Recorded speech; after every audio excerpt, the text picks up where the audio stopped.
মহান আল্লাহ তাআলা জাহান্নাম কাদের জন্য তৈরি করেছেন এটা আমরা প্রত্যেকেই জানি। মহান আল্লাহ তাআলা কুরআনুল কারীমে অসংখ্য জায়গায় তিনি বলেছেন যে আমি কাফেরদের জন্য জাহান্নাম তৈরি করে রেখেছি।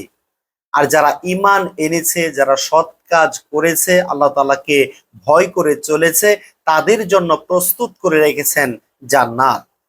এখন এই জাহান্নামে কারা যাবে? মহান আল্লাহ তাআলা অসংখ্য জায়গায় আমাদেরকে সংবাদ দিয়েছেন। এখানে মহান আল্লাহ তাআলা বলেন, ফাত্তাকুন নারাল্লাতী ওয়াকুদুহান নাসু ওয়াল হিজারা, যে সে আগুন থেকে বাঁচার চেষ্টা করো, সেই আগুন থেকে তোমরা বাঁচো, যার জ্বালানি হবে মানুষ এবং পাথর। উইদ্দাত লিল কাফিরিন, যা প্রস্তুত করা হয়েছে কাফেরদের জন্য।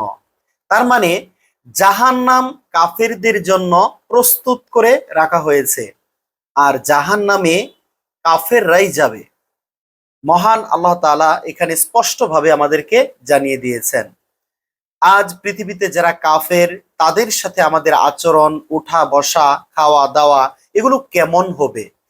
এই তাদের সাথে, কাফেরদের সাথে আমাদের আচরণ কেমন হবে এ সম্পর্কে মহান আল্লাহ তাআলা কুরআনুল কারীমে অসংখ্য জায়গায় তিনি আমাদেরকে দিক নির্দেশনা দিয়েছেন।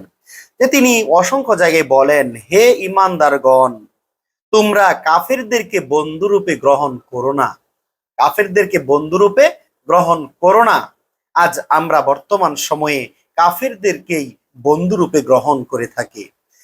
যেই কাফেরদের জন্য জাহান্নাম প্রস্তুত করে রাখা হয়েছে, সেই কাফেরদেরকে আমরা ভালোবাসি, সেই কাফেরদেরকে আমরা সাপোর্ট করি, তাদের হাসিতে আমরা হাসি, তাদের কান্নাতে আমরা কাঁদি, তাদের সামান্য খেলাধুলায় আমরা অংশগ্রহণ করার মাধ্যমে নিজেদের ঈমান এবং আমলকে আমরা ধ্বংসের দ্বারপ্রান্তে নিয়ে যাচ্ছি। একজন কাফের দেশকে আমি সাপোর্ট করি, সেই দেশের খেলা দেখার জন্য আমি ফজরের সালাত মিস করি, আমি সময়কে অপচয় করি, আমি আমার জীবনের মহামূল্যবান সময়গুলোকে আমি ধ্বংস করি।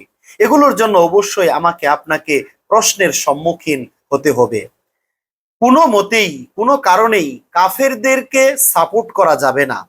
মহান আল্লাহ তাআলা কোরআনে বলেছেন, যারা ঈমান আনে এবং সৎ কাজ করে সেটাই তাদের জন্য ফলপ্রসূ হবে, আর যারা ঈমান আনে না তাদের সৎ কাজ কোনো ফলপ্রসূ হবে না।